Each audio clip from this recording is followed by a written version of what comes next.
প্রিয় দর্শক, মিলিটারি পর্দায় সবাইকে স্বাগতম। আসলে অনেকদিন পরেই লতার কাছে এসেছি।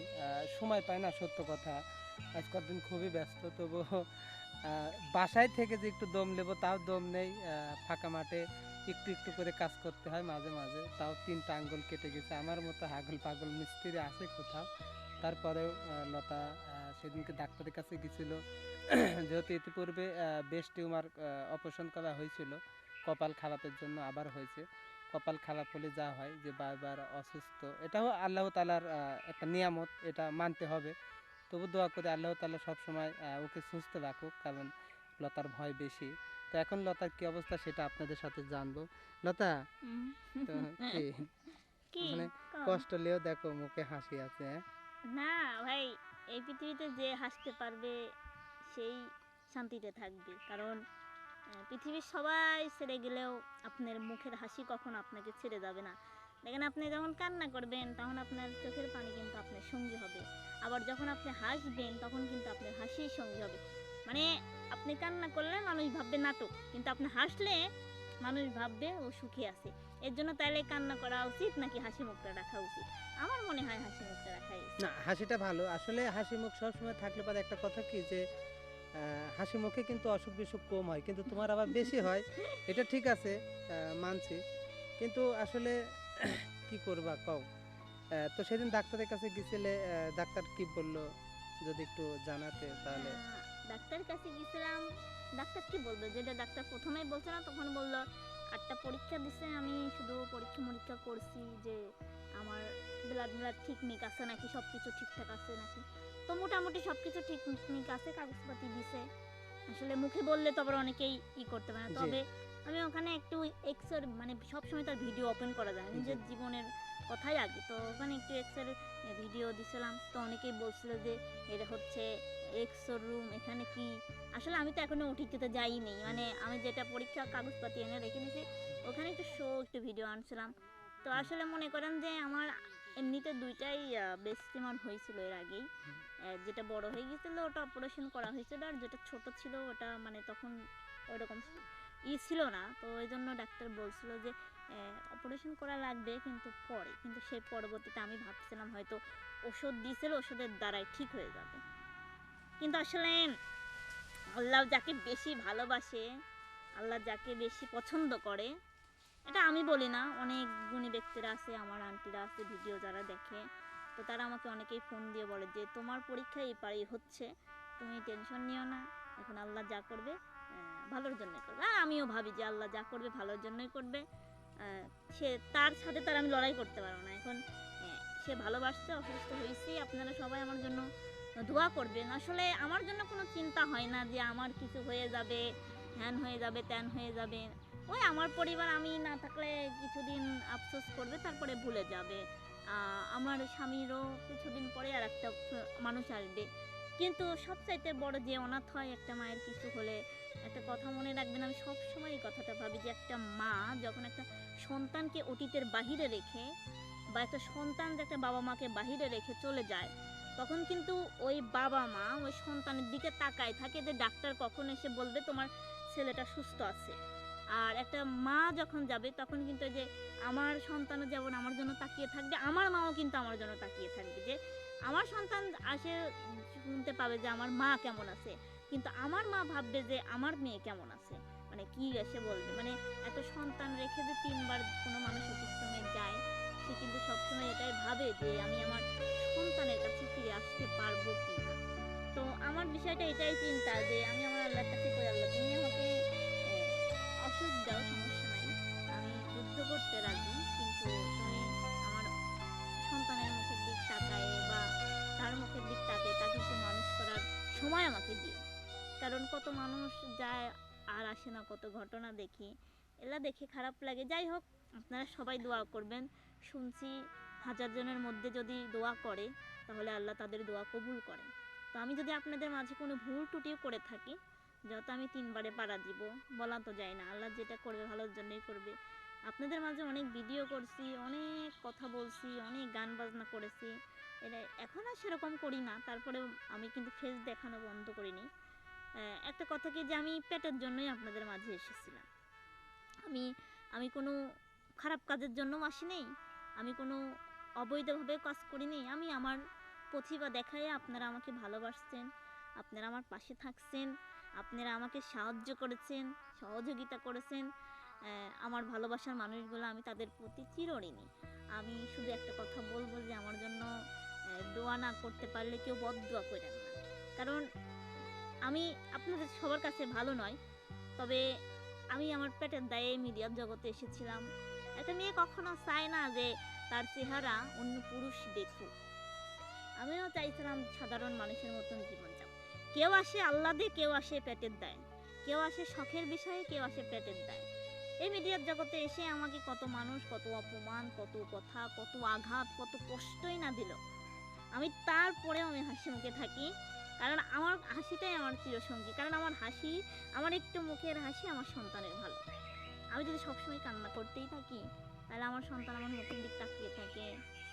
আমার মানে বলতেও খারাপ লাগতেছে যে আমি আসলে যেটা দেখে সবসময় ভয় পাই, আমার ভাইয়েরা জানে যে আমি যেটা দেখে সবসময় ভয় পাই, আমার লাইফে সেটাই হয়। আমি যাদেরকে আপন ভাবি তারাই আমার পর হয়ে যায়। যাই হোক, সমস্যা নাই। আমার পৃথিবী আমার সন্তান। আমি তো বলেছি যে পৃথিবী একদিকে, আমার সন্তান একদিকে। এই সন্তানটা পেটে করে নিয়েও কত দৌড়ধাপ, কত কত কি, কত মানুষের অবহেলা, কত মানুষের ভুতা, কত মানুষের খুসা, কত মানুষের কি, তারপরে আমি দুনিয়াতে বেঁচে আছি।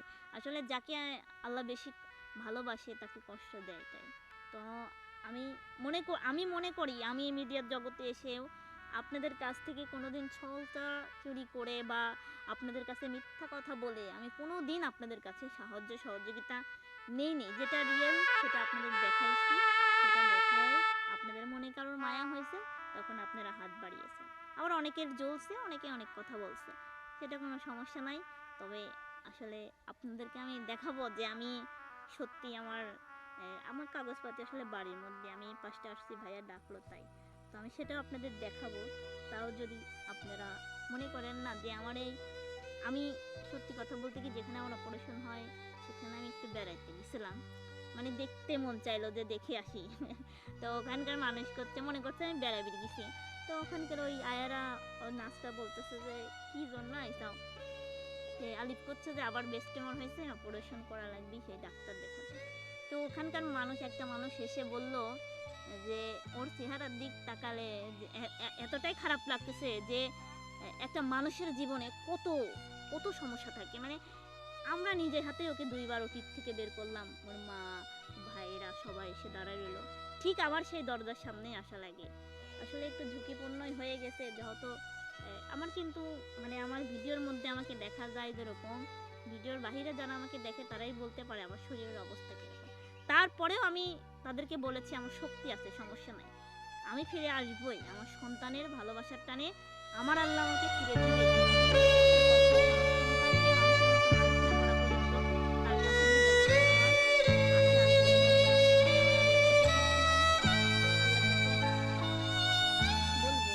আমি কার কাছে মাপ চাইবো? মানুষের কাছে চাইবো না।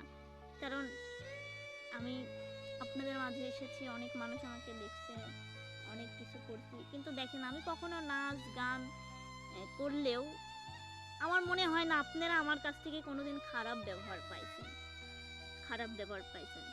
কিন্তু আসলে একটা সন্তান রেখে যাওয়ার কেমন যেন আমার সেই ভয় যদিও বা করতেছে, তারপরে আমার কিন্তু সময়ও নাই। আমি সেদিনকে ডাক্তার দেখালাম, ডাক্তার আমাকে ওই দিনে 5টার সময় অপারেশন করতে বলল, কিন্তু আমি অসুস্থ থাকার কারণে ভাবলাম যে না, ওই কাজে যখন যাব, অসুস্থ অবস্থায় আর যাব না, ভালো হয়নি তারপরে যাব। তো এই জন্য টাইম নিছে ডাক্তার। কালকে ভাইয়া আসছিল, যে ভাইয়া, তো আমি একটা মানুষকে ধন্যবাদ জানাবো যে যেই মানুষটার জন্য, মানে যেই মানুষটা আমাকে ভাইয়ের মতো দেখে রাখে, যেটা ভাইয়ারাও জানে, মানে আমার জ্ঞান ফেরা পর্যন্ত সেই মানুষটা কিন্তু আমার সাথেই থাকে, সেটা হচ্ছে আমার ভাইয়া নিজাম ভাইকে অসংখ্য ধন্যবাদ। আমি চাই যে এমন একটা মানুষ প্রত্যেকটা হাসপাতালে থাকুক, সাপোর্ট।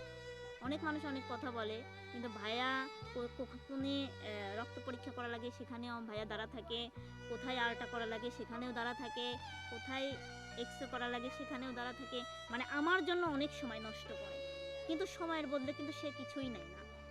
ডাক্তার 5টার সময় অপারেশন করতে চাইলো, আমার ভাইয়া বলল না, আসলে ওর সন্তান রেখে আসছে, আর ও হচ্ছে আমার ছোট বোন, ওর একটু সময়ও দরকার, আমি আপনার সাথে পরে কথা বলে অপারেশনটা করব। কিন্তু ডাক্তার নিজেই মানে যেই ডাক্তার থেকে আমি সার্জারি করাইছি, অপারেশন করাইছি, সেই ডাক্তার নিজেই বলছে যে আচ্ছা মানে তোমাকে দেখলে যতটা মনে হয় না তুমি হাসতেছ, যাই হোক তোমার ছেলে কেমন আছে? আমি বললাম আমার ছেলে ভালোই আছে। বলতেছে যেখানে সিজার করব আমরা আর কয়েকদিন পর, সেখানে তোমার হচ্ছে এই ব্রেস্ট টিউমার অপারেশনটাই যাচ্ছে না। তো যাই হোক, প্রিয় ভালোবাসার মানুষগুলা, আপনাদের কাছে যদি ভুল ত্রুটি করেই থাকি, ভুল তো হয়ই মানুষেরই, তো আপনারা সবাই আপনাদের মনের থেকে মাফ করে দিবেন। যদি আপনাদের মাঝে না আসা হয় তাহলেই মাফ করে দিবেন, আর আসলে তো আমি আবার আপনাদের মাঝে সেই পক পক করতেই আসবো। আর আমার মনে জোর আছে যে আপনাদের দোয়া এবং আমার সন্তানের টানে আল্লাহ আমাকে ঠিকই নিয়ে আসবো, এবং আমার ভাইয়েরদেরও তো দোয়া আছে। তো যাই হোক, আমি ভাইদেরকেও বলতে চাই, আমার ভাইদের সাথেও অনেকদিন চলাফেরা হয়েছে, হয়তো অনেক কথা ভুল ত্রুটি হয়ে থাকে, অনেক কথায় ভুল করছি, ভাইদের মনে অনেক কষ্ট দিছি, কারণ আমার ভাইরা তো উপকার করার পরে ভাইদের বাসটা আমরাই দিই, ঠিক আছে, এটা সবাই জানে। তো আমার মামুন ভাইয়ের সাথে ছিলাম, কামরুল ভাইয়ের সাথে ছিলাম, জ্যাকি ভাই, অনেকের সাথেই মিশছি। তো সবার উদ্দেশ্যেই বলবো যে আমার চলাফেরায় যদি কোনো ভুল হয়ে থাকে তাহলে যেন সবাই ক্ষমা দৃষ্টিতে দেখবেন। আমাকে সবাই ভালোবাসে, যেমন আমার কামরুল ভাইয়ের বউ আমাকে অনেক ভালোবাসে, মামুন ভাইয়ের বউ আছে, সেও আমাকে অনেক ভালোবাসে, মানে তারা আমাকে বোনের মতো দেখে। কিন্তু আমি তাদের ভালোবাসতে পারিনি, কারণ আমার যখন প্রয়োজন হয়েছে আমি তাদের মনে করছি, যখন প্রয়োজন হয়নি তখন মনে করিনি। এখন অনেক কথা ভাবি বসে বসে।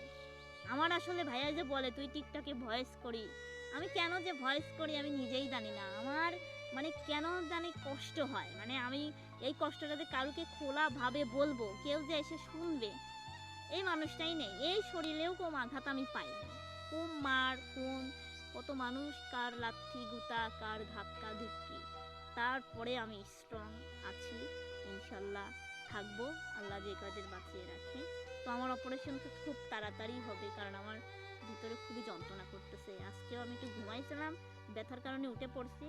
তো অপারেশনটা খুব তাড়াতাড়ি করে ফেলবো, 3টার সময়, মানে সব কিছু ঠিক আছে, এখানে আমি যাবো, সুস্থ হলে আমি যাবো অপারেশন